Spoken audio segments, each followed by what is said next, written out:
సదాశివసమారంభాం వ్యాసశంకరమధ్యమాం అస్మదాచార్యపర్యంతాం వందే గురుపరంపరాం.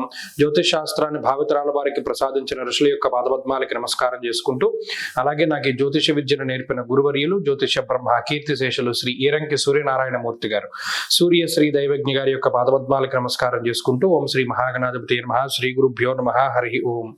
వీక్షకులందరికీ నమస్కారం. వృషభ రాశి వారికి ఈ వారం సామాన్యమైనటువంటి గ్రహస్థితి గోచరిస్తూ ఉన్నది.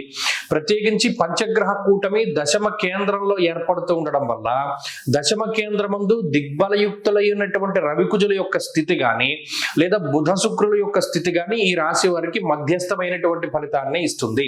ఇక్కడ రెండు గ్రహాలు మాత్రం చెప్పుకోదగ్గ స్థాయిలో యోగిస్తున్నాయి, రాహువు గాని రవి గాని, అలాగే వీటితో కూడినటువంటి చంద్రుడు. దీనివల్ల మనోధైర్యాన్ని ఈయన ప్రసాదిస్తారు. మనస్సౌఖ్యం యశోవృద్ధిం సౌభాగ్యంచ ధనాగమ. ప్రత్యేకించి ఈ గ్రహస్థితి వల్ల ఆర్థిక స్థిరత్వాన్ని ఈ గ్రహస్థితి మీకు ఇస్తుంది. అలాగే మానసికమైనటువంటి ఉల్లాసానికి కారణమవుతుంది. కానీ ఉద్యోగపరమైనటువంటి ఒత్తిడి ఉంటుంది. ఉద్యోగంలో ఏదైనా ఎక్కువ సమయం పనిచేయడానికే ఈ గ్రహస్థితి అవకాశాన్ని ఇస్తుంది. లేదా ఉద్యోగపరమైనటువంటి ఒత్తిడికో లేదా ఎక్కువ పని వేళల్ని ఉద్యోగ సమయాల్లో గడపడానికో ఈ గ్రహస్థితి అవకాశాన్ని ఇస్తుంది. కానీ అక్కడ జాబ్ సాటిస్ఫాక్షన్ అన్నది మీకు దొరుకుతుంది. మనం కష్టపడ్డ దానికి తగిన ప్రతిఫలం వచ్చింది, లేదు మనం కష్టపడ్డ దానికి నిజానికి మనకి మంచి జరిగింది అనేటువంటి భావన మీలో ఏర్పడుతుంది.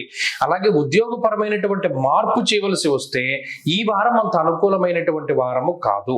అలాగే ఉద్యోగపరంగా పై అధికారులతో ఏమైనా చిన్నపాటి మాట పట్టింపులు వచ్చినా కూడా మీరే సర్దుకొని ముందుకు వెళ్ళాలి. ఎందుకంటే దీన్ని పెంచుకోవడం అనేటువంటిది మంచిది కాదు. ఎలాగో గ్రహస్థితులు మీకు అనుకూలంగానే ఉన్నాయి. ఇప్పుడు మీరు సర్దుకుని వెళ్ళడం ద్వారా భవిష్యత్తులో మీ మీద మంచి ఇంపాక్ట్ ఉంటుంది. దానివల్ల మీరు లబ్ధి పొందుతారు. కాబట్టి ఏదైనా ఒక చిన్న సందర్భంలో తగ్గవలసి వస్తే మీరు తగ్గడం అనేటువంటిది చాలా ముఖ్యమైనటువంటి సూచన. ఈ మాటను మరలా భవిష్యత్తులో మీరు గుర్తు తెచ్చుకుంటారు. అప్పుడు మనం గట్టిగా మాట్లాడకపోవడం మనకి మంచి జరిగింది, దానివల్ల ఇప్పుడు మనం లబ్ధి పొందాం అనేటువంటి మాట. అలాగే ఈ రాశి వారికి గురుబలం ఉన్నది, చంద్రబలం ఉన్నది, రాహు బలం ఉన్నది, రవి బలం ఉన్నది.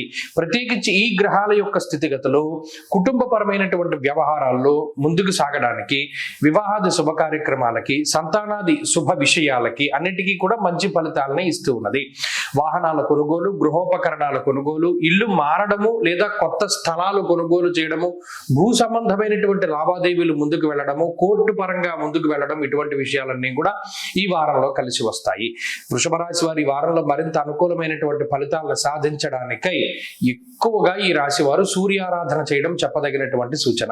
ఈ వారంలో కలిసి వచ్చేటువంటి రోజు గురువారంగా చెప్పవచ్చును. అదృష్ట సంఖ్య 4, అదృష్ట వర్ణము ఆకుపచ్చ రంగు. తదుపరి మిథున రాశి.